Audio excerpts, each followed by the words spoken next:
बिस्मिल्लाहिर्रहमानिर्रहीम।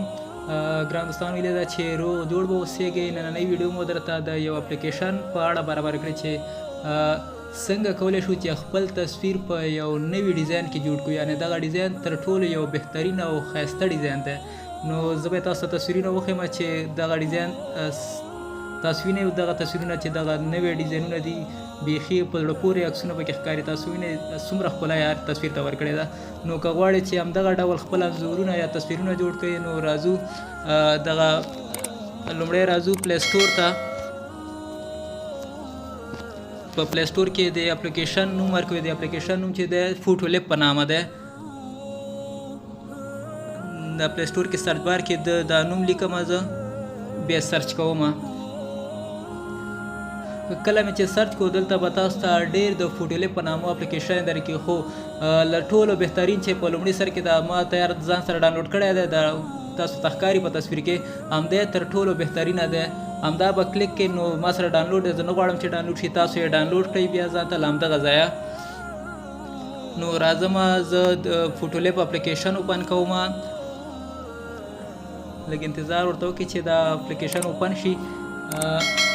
کله چې اپلیکیشن اوپن شو دلته به ډېر زیات ډیزاینونه تاسو ته تر سترګو شي، خو زه غواړم چې په همغه ډیزاین کې زما تصویر جوړ شي. نو راځم دلته تاسو په سر کې وینئ چې درې اپشنونه ښکاري، یو ټاپ دی، یو د ټریډینګ دی او بل ریسنټ دی. نو ټریډینګ باندې زه کلیک کوم. دلته دغه زیړ رنګه تصویر انتخابوم. کله مې چې دا تصویر انتخاب کو راځم په همده کې زه یو آل وهم، زه غواړم چې یو تصویر په همدغه ډیزاین کې جوړ کړم. نو د همدې دپاره دغه تصویر زه انتخابوم چې ګورم چې دا تصویر په دې ډیزاین کې څنګه راځي.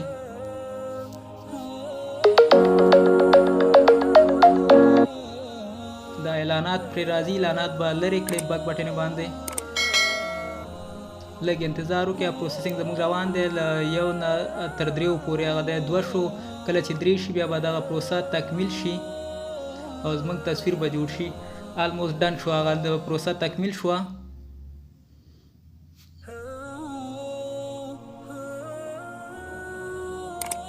لږ انتظار ورته وکړئ چې زموږ تصویر موږ ته په سکرین باندې ښکاره شي.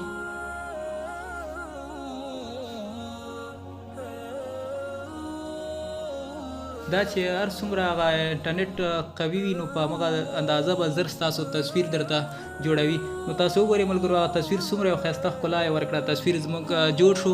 که غواړو همدا تصویر ځان ته ډاونلوډ کړو نو راځو په دا 3 نقطې یا 3 ډاټ چې په ده باندې کلیک کوو. دلته سیف ټو ډیوایس وهو. کله مو چې سیف ټو ډیوایس وهو دلته به ګوټېډ باندې کلیک کوو. دلته ډاونلوډ آپشن راځي. او که غواړو چې ډایرکټ شیر کړو د فیسبوک، واتساپ، میسنجر نه، نو هغه هم امکان لري. هلته آپشنونه تاسو ته ښکارېږي. نو غواړم چې ډاونلوډ یې کړم. دغه اپلیکیشن به ډاونلوډ شي، دا به لرې کړو. په دې اپلیکیشن کې یوازینۍ هغه تر ټولو غټه ستونزه چې د همدا ده چې د اعلاناتو بار راتګ دی پرې. نو زما تصویر ما ډاونلوډ کړو. غواړم پروګرام بند کړم، بیک کېږم له پروګرام نه.